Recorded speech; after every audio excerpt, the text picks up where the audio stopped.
Hi guys, this is Maluchip and welcome back to Dauntless. Today we've got another news bulletin. I kind of glanced over it a little bit because tomorrow's a day, right? Tomorrow's a day we're gonna finally have our guns in the game. But there is another change to the game that's coming tomorrow, and I kind of want to run over it with you guys because it's actually a pretty important update as well. So let's check in on the news bulletin from Dauntless. Shifting Skies, the Maelstrom. So it's going to be a little change to the Maelstrom, as you can see. Slayers who are looking for serious challenges, elite behemoths and rare materials often find themselves setting a course for the Maelstrom. We want Slayers to choose the path that they will forge and make their choices feel important so that their legend feels truly unique.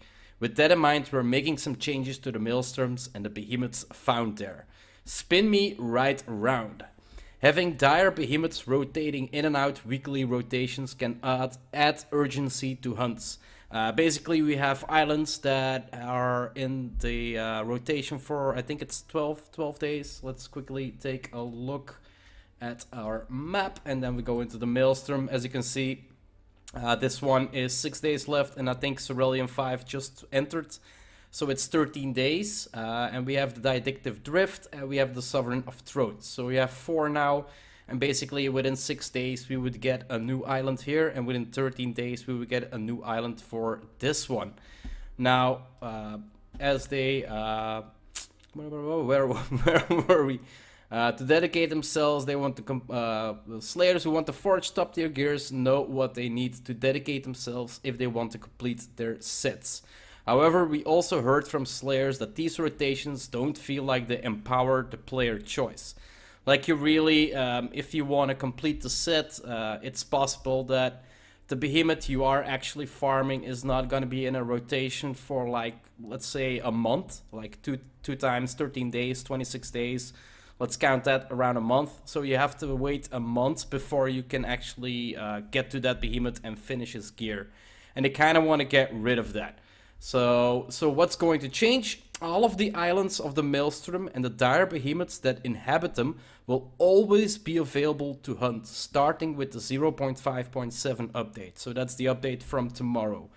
Now, I'm not really sure what they mean with that, because we did make a list, and these are all the islands that are actually in the Maelstrom, the Didactive Drift with Rezekirian Shout.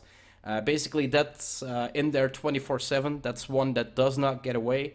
The Sovereign of Thrones with Koshai, and then the switching Thornbounds. And then, yeah, as you can see, the Amber, we have basically 12 islands with dual behemoths that can change out.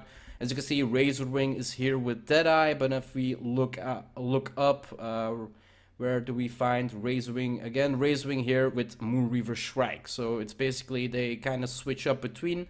And then we have 7 islands that basically have the single behemoths behind them. So I'm not really sure what they mean with it. Are they gonna implement it that we always have like these 7 that we can hunt specifics? Or are we still gonna have, or are we gonna have like all these with the doubles? That kind of wouldn't make any sense to me. So kind of, yeah, well, I guess we'll have to wait for that. But yeah, this is basically an overview of all the islands we have now and all the behemoths that are behind the islands. The islands is basically 3 different islands. It's a frozen island, it's a forest island, or it's an idle island, or yeah, I'm not really sure about that one. It didn't really make a lot of sense to me.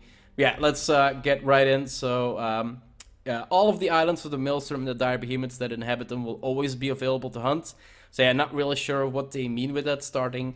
We're committed to continue to tune up these encounters to test your skills and to give you more choice when it comes to top tier play. Players can look forward to more dire behemoths and new ways to hunt that will challenge their skills in the future. While the Maelstrom may be the current top tier of open beta, it's only the beginning of our vision in the Evergame. So basically they're telling us that the Maelstrom now is like the end destination where you can find the hardest and the best gear in the game. But later on, the Maelstrom, well, it's not gonna be the end, and that's good. That means they're still working at well, yeah, that's the Maelstrom isn't the end. So tourney issues. Slayers entering the Maelstrom from the first time since update 0.5 are running into a tourney wall. And this is something I actually thought of myself. As a dire behemoths weren't enough of a challenge, their Thornbound cousins are proving a frustrating difficulty spike, so to speak, that doesn't track with the rest of progression. Like, I started the game really early and Koshai wasn't in there, so we didn't have the Thornbound behemoths in there yet. So for me, it was actually a farm of the specific behemoths within the 13 days that that the behemoth was there. But yeah, new players, they do have to face off. If they want to track certain specific behemoths, they do need to track against the tourney wall, as they're talking about. So it's important to us that Dauntless challenges Slayers, and we're proud to have behemoths that offer a true skill check. But the road to those accomplishments should be paved with refined skills, not face-first frustrations. And yeah, I can imagine that that's gonna give a lot of frustrations for people, because well, they are a little difficult. It's one more damage type that comes into play, right? So to make the transition into the Evergame more enjoyable, we'll be rotating the Thornbound behemoths out of the play for the time being. So they're gonna rotate the behemoths that are actually in the koshai zone, so to speak. So Slayers embarking on the koshai quest chain will instead need to patrol the Sovereign of Thrones. So if you get the quest, you needed to hunt koshai specifically to complete the quest. To do so now, you just need to patrol the Sovereigns of Thrones to actually get the quest done. Slayers who have already completed the existing koshai quest will not notice any difference, but anyone who is mid-quest will find their progress, and this is important, will find their progress reset and their objectives replaced by a new set of dire behemoth hunts.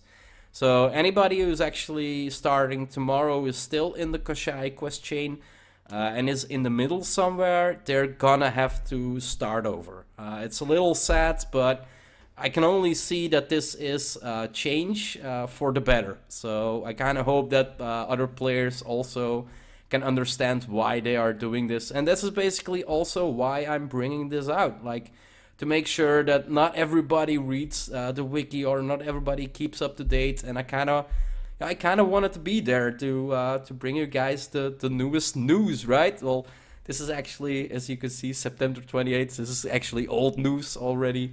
But I haven't found anybody that actually covered this yet, so I thought I might.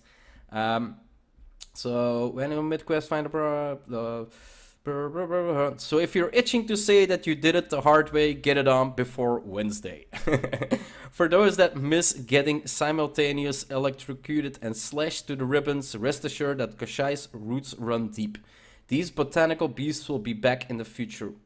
So are they saying they're gonna remove them now?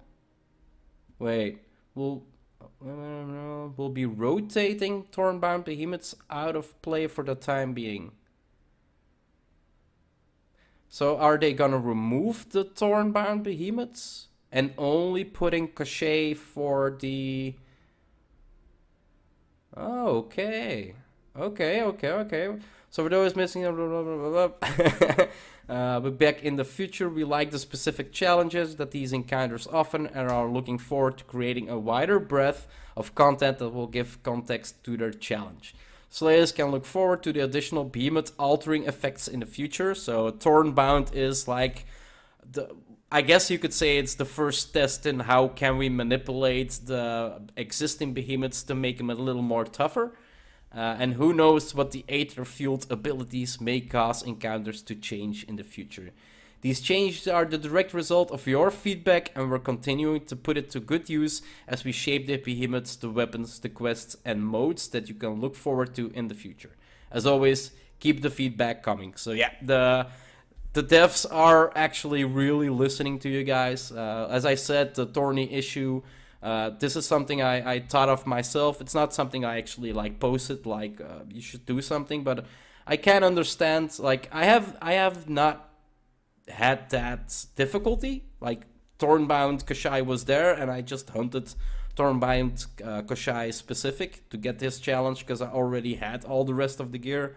It wasn't complete yet, but well, it's complete now. But yeah, as you can see, they're really listening to us, and that's a good sign. That's a sign that they actually want us to enjoy the game as much as possible. So starting tomorrow, we are gonna look forward to how they're gonna do this. If they're gonna implement like 7 islands, or if it's gonna be 24 different islands, or how they're gonna do it. But yeah, that's a change for tomorrow as well. And for today, that's gonna wrap it up. Just a news bulletin. Thought I inform you guys on the changes that might occur. That you're not like, what the hell happened to my quest? Well, there you have it. That's what happened to your quest line. Just have to start over a little bit. I'll be back tomorrow with an exciting hunt for the first guns and see what quest line they will bring us. Hope you enjoyed the episode, and I'll see you in the next one. Bye-bye.